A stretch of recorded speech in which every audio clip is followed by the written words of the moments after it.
going for the Metropolitan Manila number 12 Ling. Let's see if how will they counter this kind of ube strategy from Hulawski Invictus. I'm looking forward as well. Pero let's head on na sa ating Series 2. Game number 1, JNA Esports versus Hulawski Invictus. Let's get it, Baymax. Nako, Maring Athena, ang kinagustuhan ko talaga dito is yung binanggit mo kanina, di ba? Is it a wise pick na kunin yung Aldous natin dito, knowing that si Wise yung isa sa pinaka nagpauso ng Aldous pick natin dito? Itatanong ko sana kasi, is that no pun intended sa pagbanggit mo nun? Pero eto, mabalik tayo dito sa ating laban. Look at the aggravation na ginagawa ni paring Trevor this early on to the match, just wanting to aggravate Corgad 123 with his Aldous dito sa jungle camp. They would really want to stop or put a stop gap dun sa stacking potential ng isang Aldous. And look at this, with the Pakito following up. That's an early advantage home to the side of JNA Esports. Look at CJ here just going in, harassing the enemy heroes, going in for the first advantage. But looking at this one, YGZ will be spotting Trevor dito sa may bandang bottom side natin. But Trevor with the Angela, na-witness din natin to kahapon. Let's see if he will be matching up to the standards na sinet niya rin, Baymax. Look at this, Maring Athena. The purple buff is on the hands of our Angela. Meaning, naagaw nila from the Aldous, but at the same time, nako, they still have the chance para makapatay on the bottom lane kasi YGZ magigitagit nila dito as Benedetta and Angela tries to take him down. Look at that, tinalian na nga. And there goes another takedown for the side of JNA Esports. That's an early 2-0 takedown para sa kanila. And as of now, Hulawski Invictus still trying to find a way kung paano sila makakabawi dito, knowing na super aggressive yung mga plays na pinapakita nila rito, just like here on the middle lane. Grabe naman yung 2-0 early lead for JNA Esports. Well, on the other hand, things are not going smoothly for Corgad 123. Pero dito si UTZ, hinaharas ng apat na miyembro with a look to find a blow and taps a blade to finish him off. With last hit going to CJ with a 2-0-1 KDA as early as now. Is that a good advantage, Baymax? Pero wait, hold that thought. Si Corgad 123 naman nakikipagsabayan kay Kevlar dito with an upper surf and jabs. That is a level 4 versus a level 3 na Aldous pa lang, wala pa yung chase mate. Pero look at that, single-handedly manipulating Corgad 123, and that is another clean pick-off for JNA Esports. They know how to play their cards right now, Baymax. Alam mo kung bakit alam nila kung paano ipe-play their cards right? Because they've used this card yesterday as well. So, malamang sa malamang, alam nila kung paano yung gagawin dito ng Hulawski Invictus. And look at that, the harassment, the damage output of Kevlar as of now using this Pakito. Super good. The playstyle, they're trying to play it really well. And tulad nga na sabi ko, yung stop gap na gusto nilang ilagay sa Hulawski Invictus, na ilagay na nila against the Aldous. Aldous as of now, yes, he's at level 4, but that's a 0-2 Aldous na napipigilan nilang kumuha ng kasarili niyang jungle camps. Meaning, no stacks, no damage, no items. Mas mahihirapan ngayon yung Hulawski Invictus. Bakit, Maring Athena? Because wala na silang bukod na aasahan pang damage bukod kay Lunox pag nagkataon, because that's a dual support and a tank offlane. And as of now, look at that network. That is 10,000, almost 11,000 for JNA versus Hulawski with only 8,000 pesos. Sana sasabihin ko gold right now. But look at Trevor here. That is an Angela against Patty with the Rafaela. Horsings will connect with the mini-stun, but look at the Holy Baptism. That is indeed an overextend, pero he can back it up na nga. Corgad 123 with a chase fate going in with a slashing and diving. Pero nakasabi dito kay Kevlar, si pare nating Angela, while UTZ is being harassed by 4 members for JNA Esports, and CJ will get a killing spree as early as now. Aiki is the next target right now. Hindi na nga yata pakakawalan pa, but the discipline is still there. YGZ goes in against CJ, but look at Demon Kite here, kiting out Corgad 123 space split. Ginamit na, nakakapit na para tuko kay CJ. Hindi na aabot pa masyado yung minister ng heartstring dito ni Trevor as they back away, while Demon Kite is busy breaking down all the guild plating onto the middle lane and even onto the top lane. Tama ka dyan, hindi lang sa middle lane as well as sa top lane. And when 4 minutes into the game, 4K na kagad yung kanilang kalamangan. And let us check yung item because I've seen Kevlar deal some serious damage against the enemy members dito.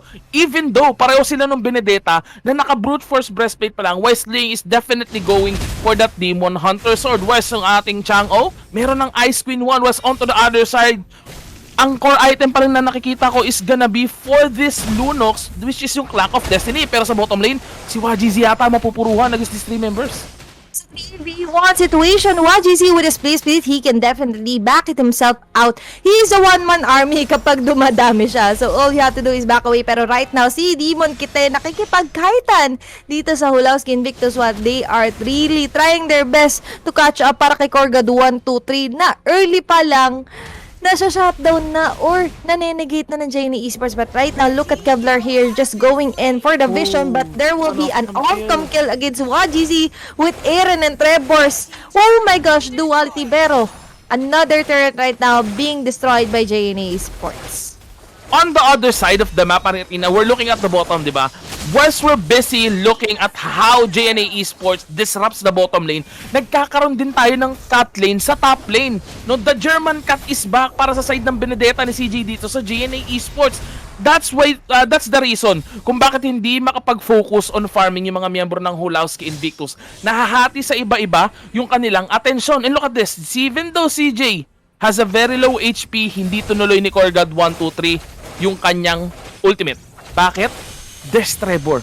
Diba? The hard guard is enough to make him back away. Meaning, ang laking patunay nun na hindi pa sapat yung damage niya to hunt down someone. And that's gonna be a problem nga ulit dahil sa side ng Hulawski Invictus because we're 7-1 dito sa laban. 6 minutes into the game, 3 na yung turret na nakukuha ng JNA Esports as well.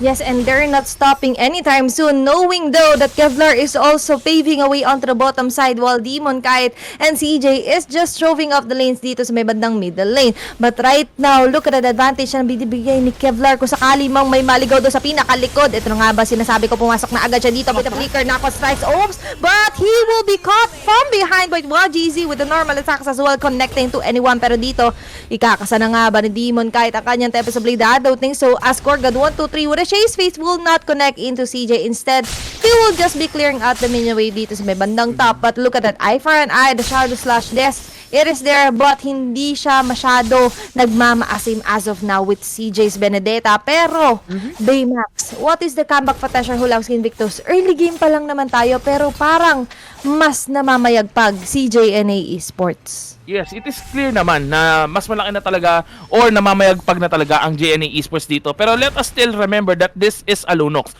We've seen it plenty of times how Alunox take a game around, diba? So, there's still a chance. No, what they need to maximize dito is yung mga errors na ginagawa ng JNA Esports, just like yung ginawa ni Kevlar onto that middle lane kanina. He tried to do a triple man knockout strike pero he didn't connect. That's why na-maximize dito ng Hulawski na wala na siyang pang-escape, wala na siyang skills, wala na siyang sustain para sa sarili niya. Let us take him down. And kapag naulit yung mga ganong klase ng mistake, who could know, di ba?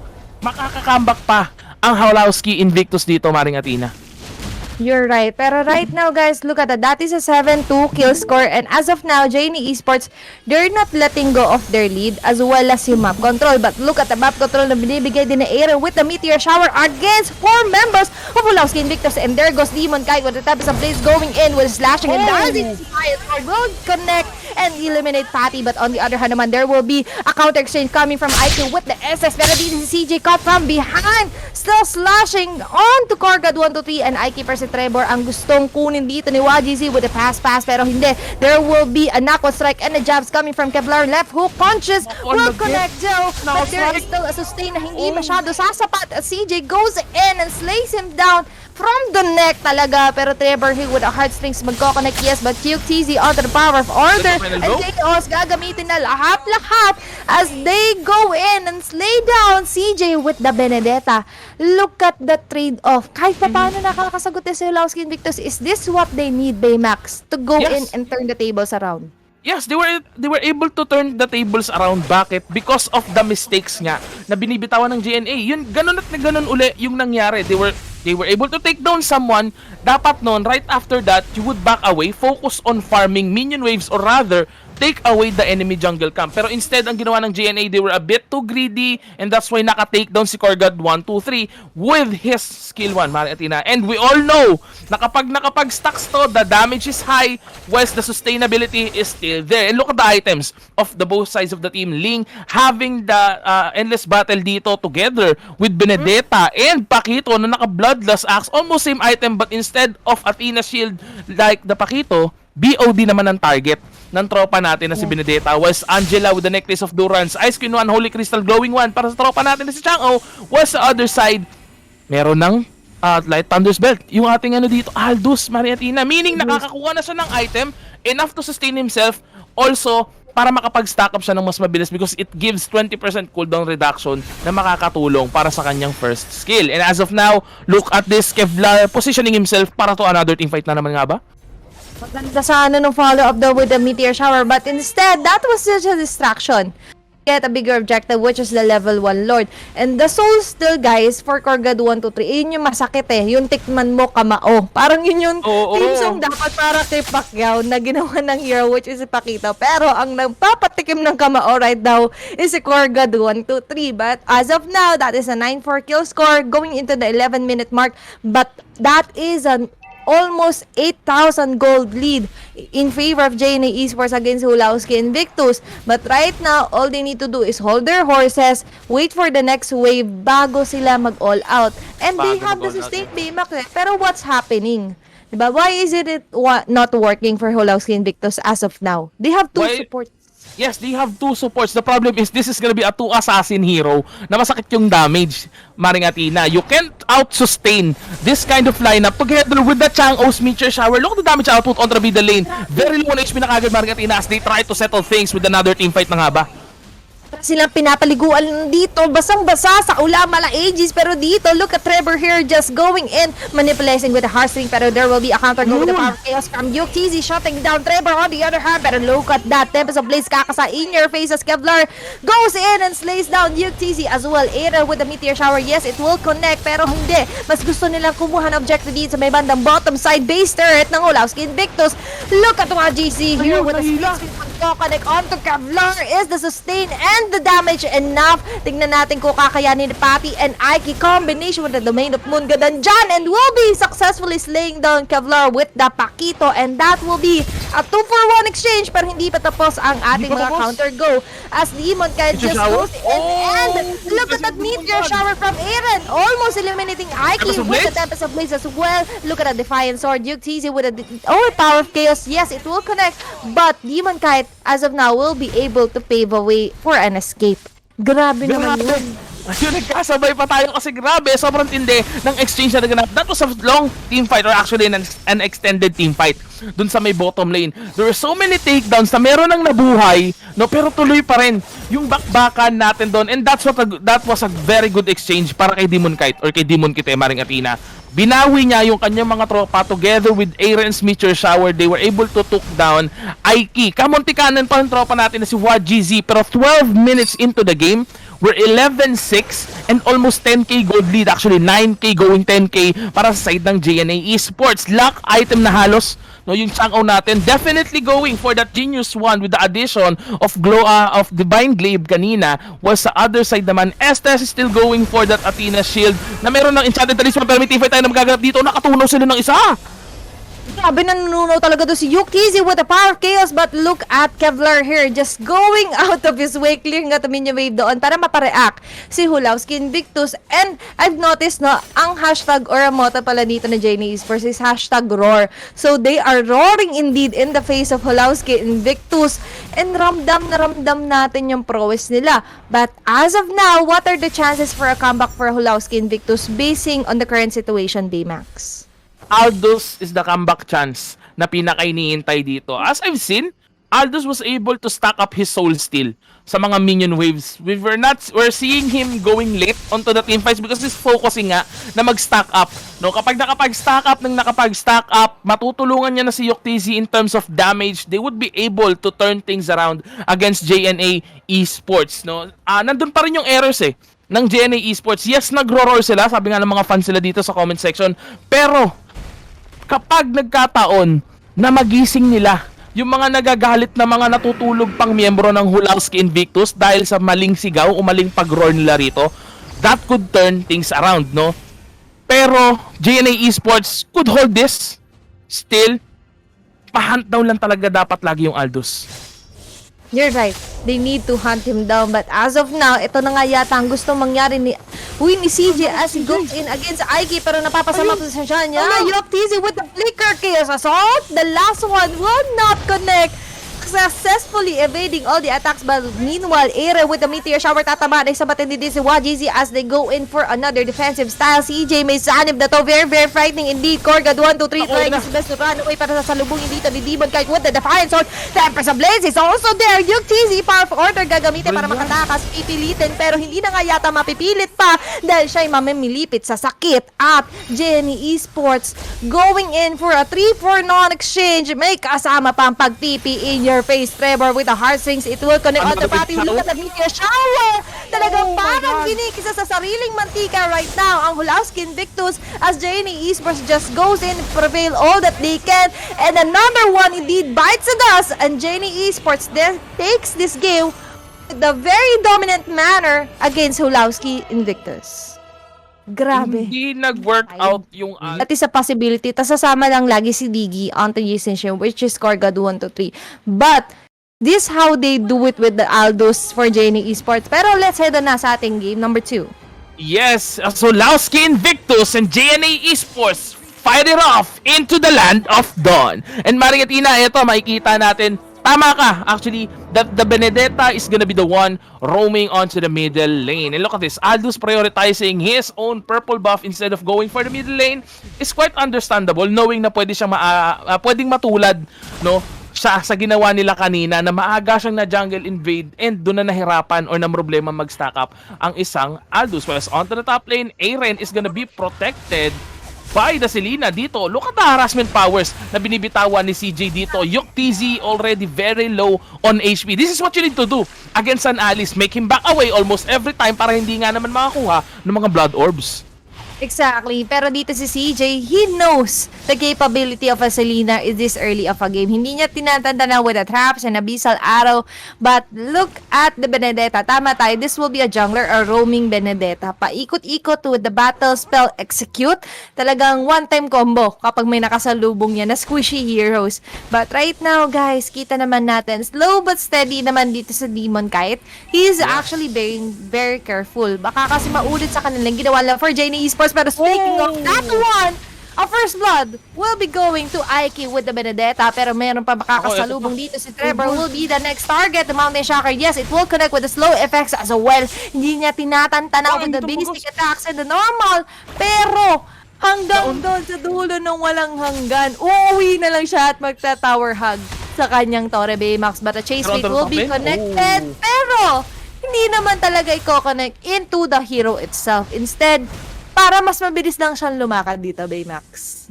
You seen what the Claude did there onto the top lane, no?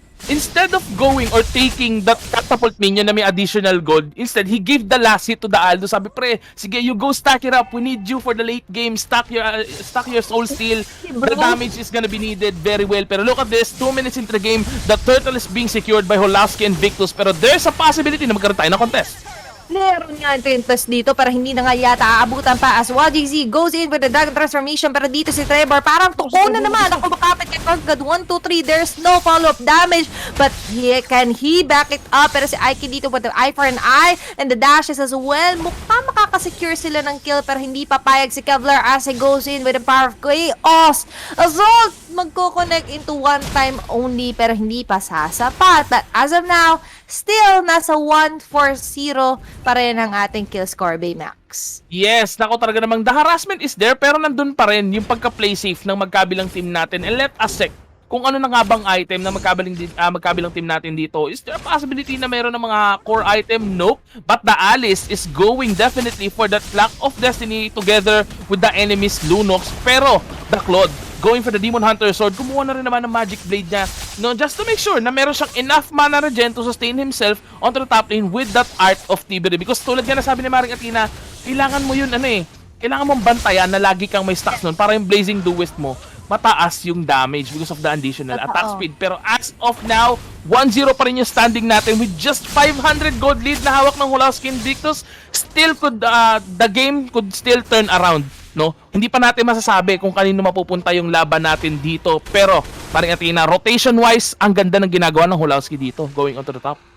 Exactly. I like the aggressiveness. And this is something new, guys, kasi mostly we see Aiki playing a mage support hero. But right now, look at the aggressiveness na pinapakita niya. Sabi niya, I can go for any role. Parang ganun yung nagiging statement niya dito. But as of now, tingnan nyo naman, JNA Esports, they're just going to calculate how much of a risk they can take against Aiki and Patty. Goes in dito with his whole still si Demon kahit Yes. But as of now, tignan natin, si JNA Esports against Hulawski Invictus. Yes. With the Selena, ganun din naman, nag-connect yung mga arrows, yes. But what is something that's missing for JNA Esports? Bakit nga ba parang sila yung napupugo ngayon for Hulawski Invictus? Pero wait, Mayor's More, Kevlar goes in with the case of Salt. Look at that, namamunit na parang wala lang dito.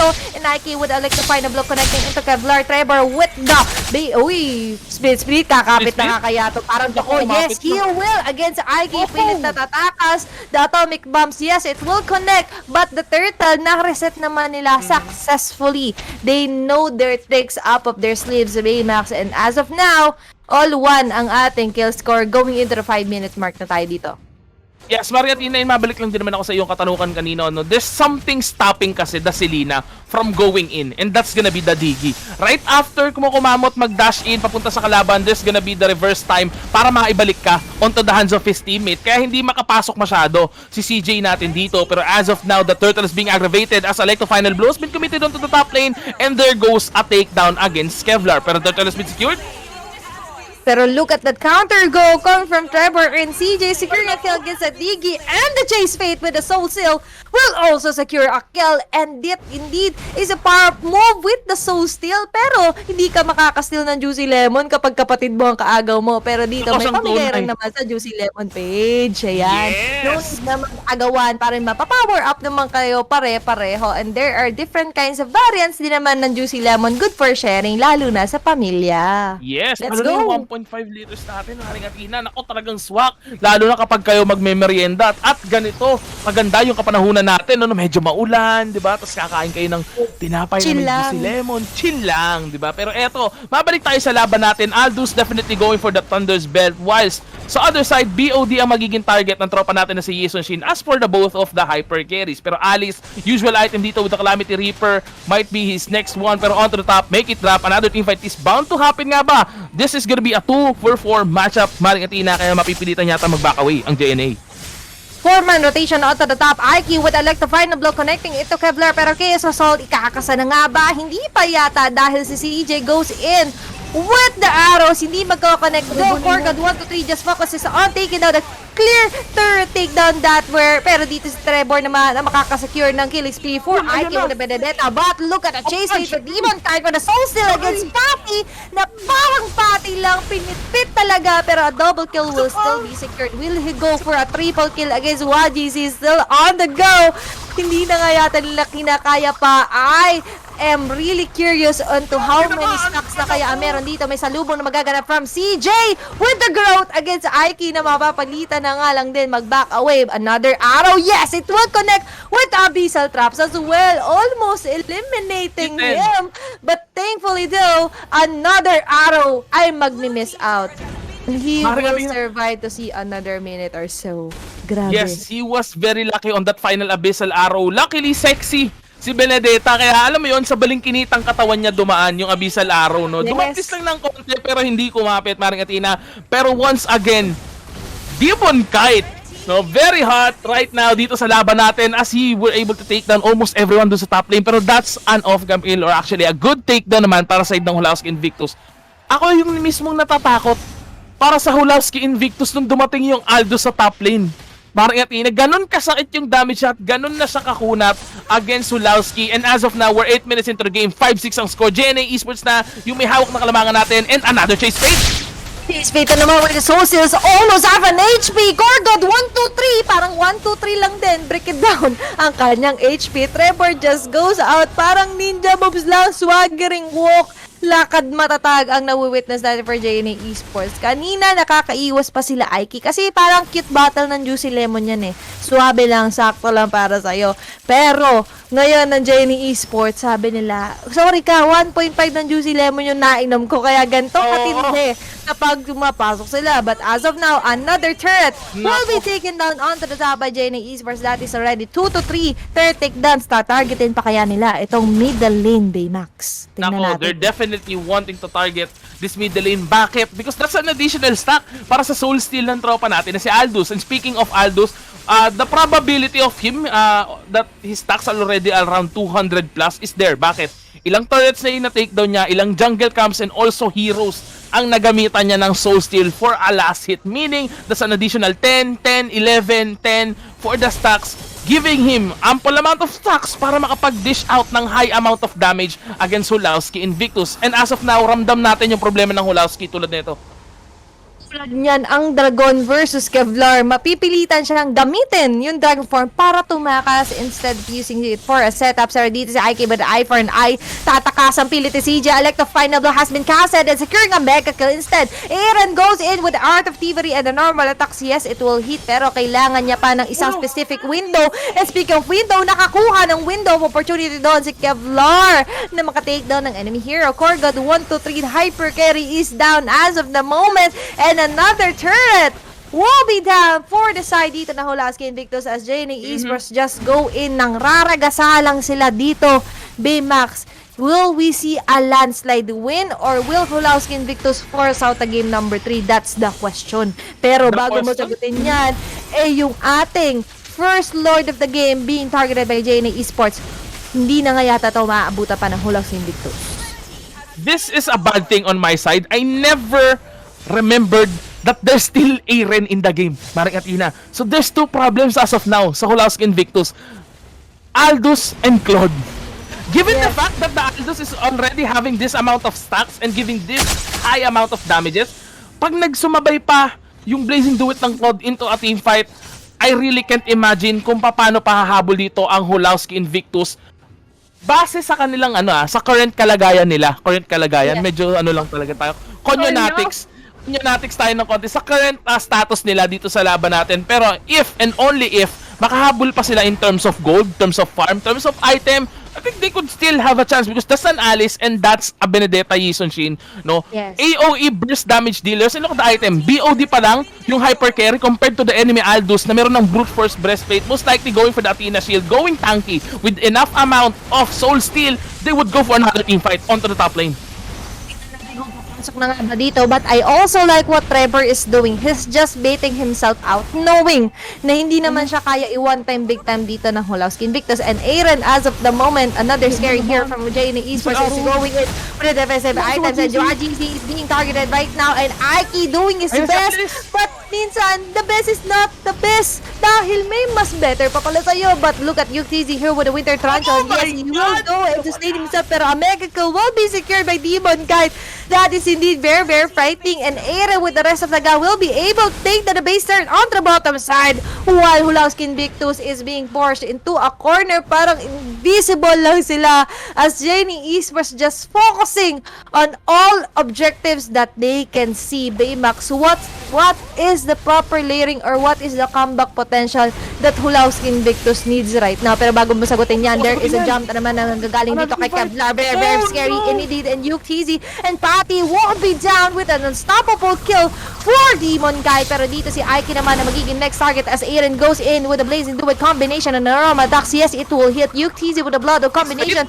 King's Fate, kukonek ka nga dito pero hindi itutuloy. Instead, the normal attack will be able to eliminate UTZ at Electro Final Blow with a double kill will also be secured by CJ against Hulawski Invictus. One man down and then one man standing for Hulawski Invictus as JNA Esports takes what's rightfully theirs with a game 2. Very dominant matter indeed and a 2-0 sweep against Hulawski Invictus. Maring Athena, that was a very clean second game by JNA Esports dito. Ito na yung masasabi ko. You ask me what's the comeback potential, no? Yes, it's gonna be a little too late para sabihin ko to, pero I'm still answering the question. Mag-i-stay up ako doon sa sinabi ko sana na if they were able to buy some time, take some items, especially the Alice and Benedetta, they could have turned the games around. Yes. Also, there was this lucky shot coming from Demon Kite na he doesn't have any crit items, right? So this crit shot is coming from his emblem, di ba? And you know na yung emblem ng assassin only gives about 2.5% chance of critical.